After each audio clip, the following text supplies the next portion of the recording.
My boss told everyone during a staff meeting. If she spent half as much time working as she does whining, maybe we'd actually hit our targets. I sat there red-faced, as my colleagues chuckled uncomfortably. He smirked and added, maybe it's time she learned what unemployment feels like. So I calmly pulled out an email chain, one that proved he had been stealing my work for months, and forwarded it to HR in front of everyone. I, 32 female, have been working for a mid-sized software company in Minneapolis for almost 5 years. My role is in marketing analytics. Not a flashy job, but I'm good at it. I like building campaigns, running reports, spotting trends others miss. I've always been one of those people who keeps their head down and does the work. No drama. No office gossip. Just results. My boss, Craig Maloney, 47 male, is the complete opposite. Loud. Fake friendly. Talks over people in meetings. Always bragging about how we hustle hard here. And we don't do hand-holding. He loves to make himself look good, especially to upper management. For the first couple years, I thought he was just annoying. Then I realized he was also stealing from me, stealing my work, my ideas, and slowly trying to destroy my credibility in front of the team. It started small. I'd email him a full analysis with charts and summaries, and next week I'd see those exact charts in his presentation.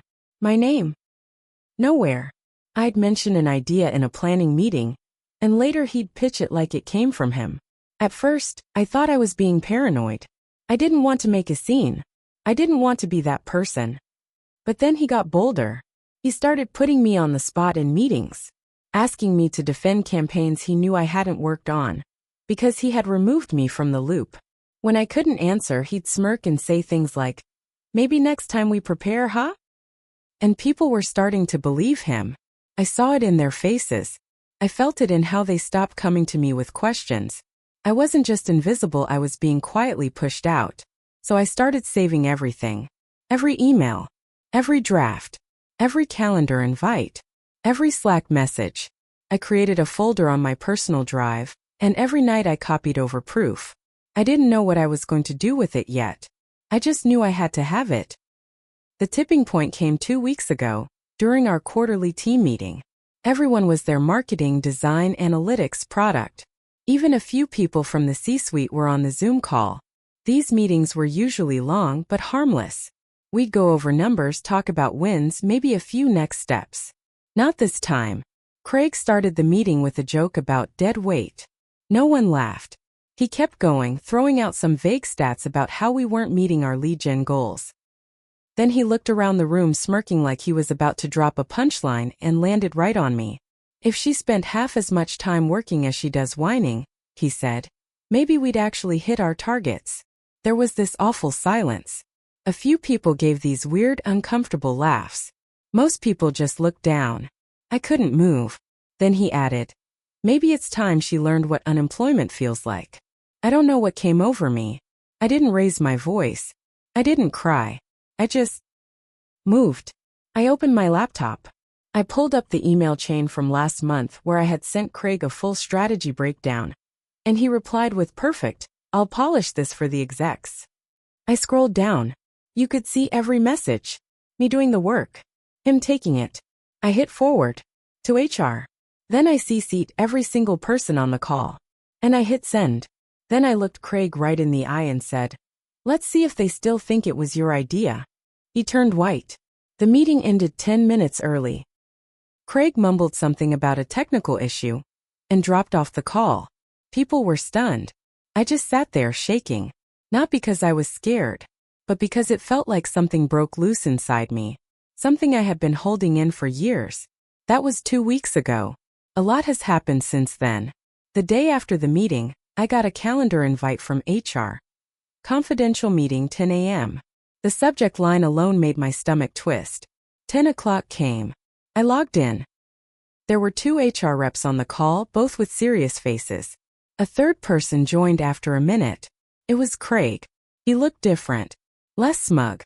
His hair was messy, his face pale. I could tell he hadn't slept much. Good. Thanks for joining. The main HR rep, Denise, said. We've reviewed the email you sent and the attached threads. We have some concerns and a few follow-up questions. For the next hour, they asked about timelines, authorship, project ownership. I was ready for every question. I had receipts. I pulled up file versions, Slack logs, calendar invites showing how Craig had removed me from meetings, then presented my work days later. Craig tried to defend himself, but it didn't go well. She works for me, he said. Of course I use her drafts. That's how delegation works. HR asked. So why is she not listed as a contributor on any of the executive reports? He paused, blinked, then said, because I made changes. Were those changes documented anywhere? HR asked. Silence. I kept my face calm. I didn't even look at him. They said they'd be following up with leadership and legal. The call ended. I didn't hear anything for 2 days. Then I got another email. From another coworker. Greg from design. He thanked me. He said, I don't know how you stayed quiet that long. He's been doing the same thing to me. He took credit for the entire Q2 visual campaign. I was scared to say anything. Then another one. Jenna from SEO. Same story. He reworded my reports and told the execs he did the research himself. And then, as if things weren't messy enough, I got a message from Craig's former assistant. She had quit last year out of nowhere. I always thought it was weird. She messaged me on LinkedIn. I heard what happened, she wrote. If you need someone to talk to HR, I will. He used to make me print things, reformat them, then email them to himself, so it looked like he created them. I was too scared to speak up back then. I felt sick and angry, because now I realized I wasn't just one person he targeted. He had been doing this to people for years, and we all stayed quiet, scared of losing our jobs, scared of being labeled difficult. Now HR was digging. I saw meetings pop up on calendars for people who had never spoken to HR before. Private meetings. Closed door. Craig started acting jumpy in the office. He was in early. He stayed late. I saw him whispering to other managers, his voice low, his face tight. I heard from someone in finance that he had pulled all his performance reports from the last 2 years, trying to cover his tracks. But the worst part? He tried to retaliate. I got a warning email suddenly about unprofessional behavior. HR flagged me for breaking the chain of command by sending that email with everyone CC'd. I was stunned. It felt like I was being punished for calling him out. I called HR immediately. I told them flat out that if they were going to start writing me up while he was under investigation for stealing intellectual property, I wanted legal involved. Things got tense. Then I got a call from a VP. And that's when it got really interesting. The VP who called me was Shannon, head of marketing strategy. She wasn't someone I had ever spoken to directly before. She had always seemed distant, more involved in high-level stuff. But now she was calling me from her personal cell phone. I want to be clear, she said. This isn't an official conversation. But I need you to understand this thing with Craig. It's bigger than your email. I stayed quiet. I didn't know what to say. She continued.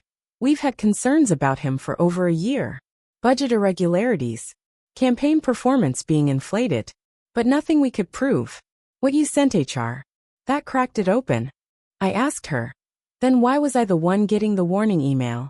She sighed. Standard process. The company has to protect itself during an investigation. But between you and me, I've already escalated it to the COO. There's going to be a shakeup. Soon. She told me to stay calm. Keep doing my job. Document everything. And not to trust anyone on Craig's management team right now. That same day, 2 strange things happened. First, someone broke into my office drawer.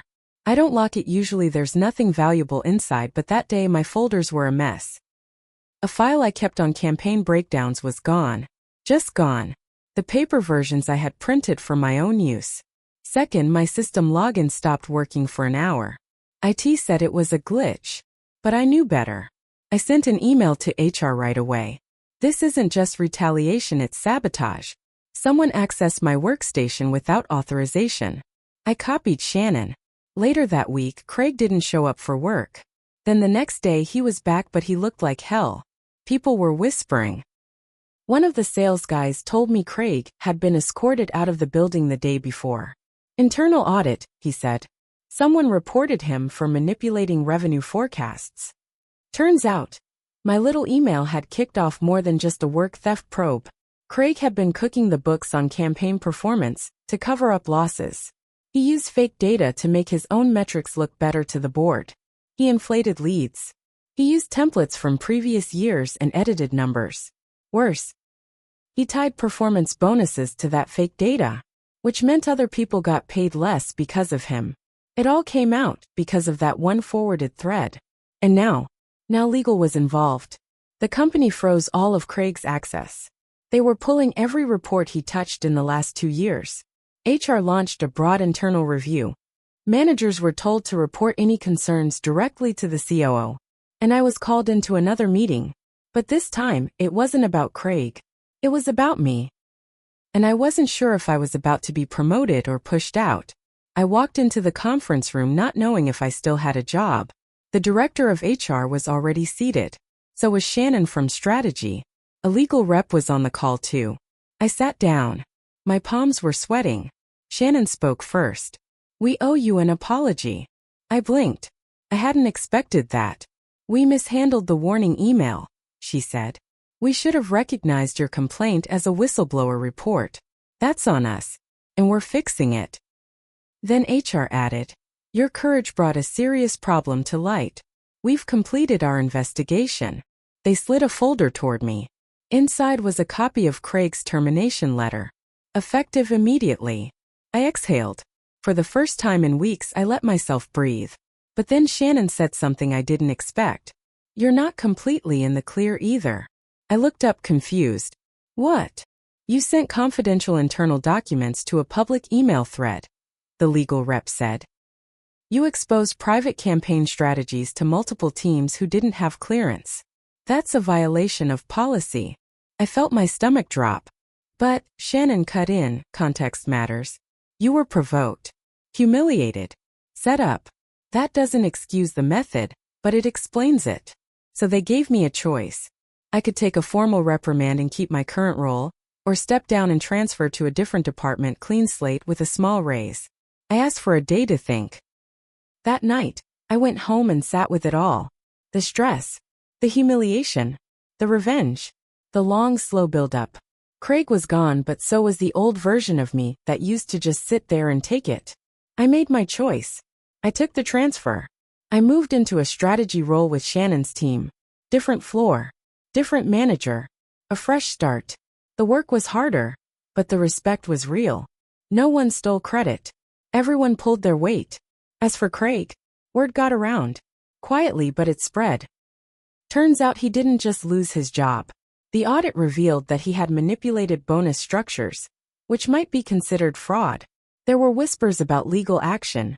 And once word got out in our industry, no one would touch him. Last I heard, he moved back in with his sister in Duluth. Couldn't find another job. Reputation tanked. And the others? The ones who stayed quiet while Craig threw me under the bus? Some apologized. Some didn't. But they all saw what happened when someone finally said enough. And me. I learned something ugly about myself too. I waited too long. I let myself get pushed, over and over, until I snapped. I should have spoken up sooner. I let fear and pride keep me silent while others suffered too. But when the time came, I didn't stay silent. I burned it all down. And I'd do it again. Because some people only learn when they lose everything they tried to steal.